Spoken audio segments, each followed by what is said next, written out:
With regards to the IPO, I know one of my biggest concerns is, and I love capital markets. I want to promote capital markets, which is the stock exchange, as much as I can.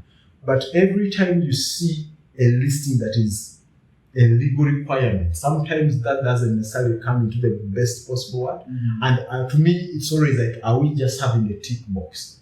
And this has nothing to do with Airtel and the Airtel executives. It has everything to do with how we are structuring our capital markets and our stock exchange. We need to kind of find a way that allows companies, whether they are local companies or they are global companies, whether they are companies which we call systematic important companies in structured industries, that can allow them to come and list when it's beneficial to them. Now that's my first concern. But if what we have is what we're going through the legal requirement, I will always first get what I have, and then I'll try to find for something much better. That's one. Two is the concern of everyone. It's a concern we can't do away with, but it's a concern we have seen. For the past 2 IPOs we have seen. The first one was Cipla Uganda. It was listed at 262. They approved that price, capital markets, and just less than a year, that price had gone to less than 100.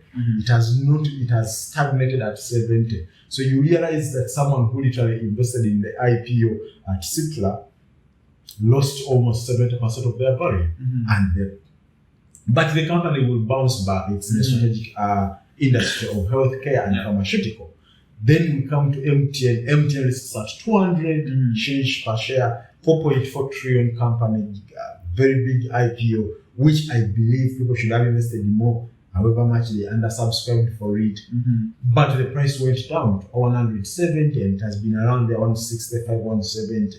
Even when the company is giving dividends out every single now and then, ever since it got listed. Now, it's a concern that you have to look at Airtel Uganda, and for any investor or any potential investor, they must pay attention to that.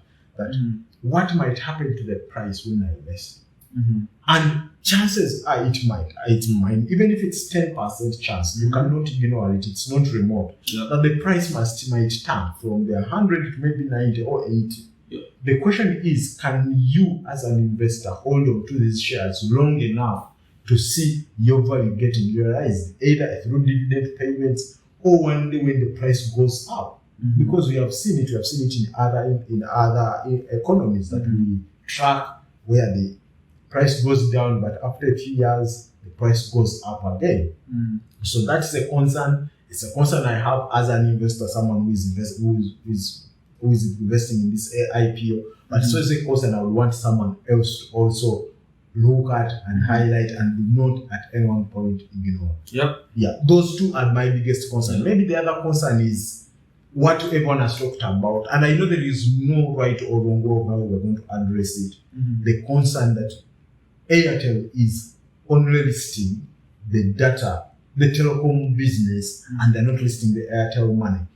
That is a concern. Whereas, as a person, I understand the legal nature of why the company was split, which was also by the legislation, and two, why they have listed the company, have read through the prospectus. You will find that there should be a way for them to, the leadership at Airtel Uganda and even the CMA, they should come out strongly enough to address these people. They need to speak it out to the people, why that was it, and if for anything. Because the truth is, for me, when I see an Airtel, I'm looking at for all the 3 things, not the 2.